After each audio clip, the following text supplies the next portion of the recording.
Fob 4లో అత్యుత్తమ batter ఎవరనే చర్చ కొనసాగుతూనే ఉంది. ఈ డిబేట్లో తాజాగా New Zealand fast bowler Tim Southee చేరాడు. స్టార్ బ్యాటర్లు Virat Kohli, Joe Root, Kane Williamson, Steve స్మిత్లను క్రికెట్ ప్రపంచం ఫాబ్ 4గా పిలుస్తారు. అయితే ఇటీవల జో రూట్ టెస్టు ఫార్మాట్లో పరుగుల వరద పారిస్తుండటంతో అతనే అత్యుత్తమం అని ఇంగ్లండ్ మాజీలు వాదనలు మొదలుపెట్టారు. ఈ నేపథ్యంలో టిమ్ సౌథీ చేసిన వ్యాఖ్యలు ప్రాధాన్యత సంతరించుకున్నాయి.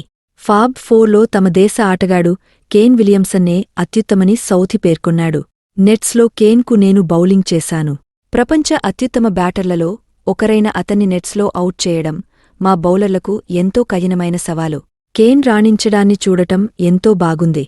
ఇక మిగిలిన బ్యాటర్లు కూడా అద్భుతమైన వాళ్లే. అందుకే వాళ్లను ఫాబ్ అంటారు అని సౌథీ పేర్కొన్నాడు.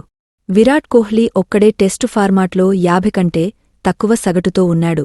పరిమిత ఓవర్ల ఫార్మాట్లు అయిన వన్డే, టీ20ల్లో కోహ్లీదే పైచేయి. కానీ సుదీర్ఘ ఫార్మాట్లో మాత్రం మిగిలిన బ్యాటర్ల గణాంకాలు మెరుగ్గా ఉన్నాయి. జో రూట్ 34 సెంచరీలు, విలియమ్సన్, స్టీవ్ స్మిత్ చెరో 32 సెంచరీలు చేయగా 29 శతకాలే బాదాడు. సగటు పరంగా స్మిత్ 56, విలియమ్సన్ 54, రూట్ 50, కోహ్లీ 49 వరుసగా ఉన్నారు. ఫాబ్ 4లో విరాట్ కోహ్లీ చివరి ర్యాంక్ ఇస్తానని ఆస్ట్రేలియా మహిళల జట్టు కెప్టెన్ అలిస్సా హీలీ పేర్కొంది. కోహ్లీకి అన్నింట్లో నంబర్ 1గా రేటింగ్ ఇస్తాను. కానీ ఫాబ్ 4లో మాత్రం 4గో ర్యాంక్ ఇస్తాను. నంబర్ల పరంగా 4గో స్థానం ఇచ్చాను. కానీ కోహ్లీ ఎంతో గొప్ప క్రికెట్ ఆడాడు. ఒత్తిడిలో అతని ఆట ఎంతో విశేషమైనది అని హీలీ ఓ పోడ్కాస్ట్లో పేర్కొంది. కాగా టెస్టు ఫార్మాట్లో రూట్ రికార్డులు బ్రేక్ చేస్తూ తానే అత్యుత్తమ ఆటగాడిగా మాజీల నుంచి ప్రశంసల దక్కించుకుంటున్నాడు. తాజాగా రూట్ మరో ఘనత సాధించాడు.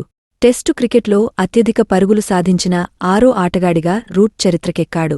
కుమార సంగక్కరను అధిగమించి ఈ ఘనత అందుకున్నాడు. ఓవల్ వేదికగా శ్రీలంకతో జరుగుతున్న 3వ టెస్టులో ఈ రికార్డు నెలకొల్పాడు.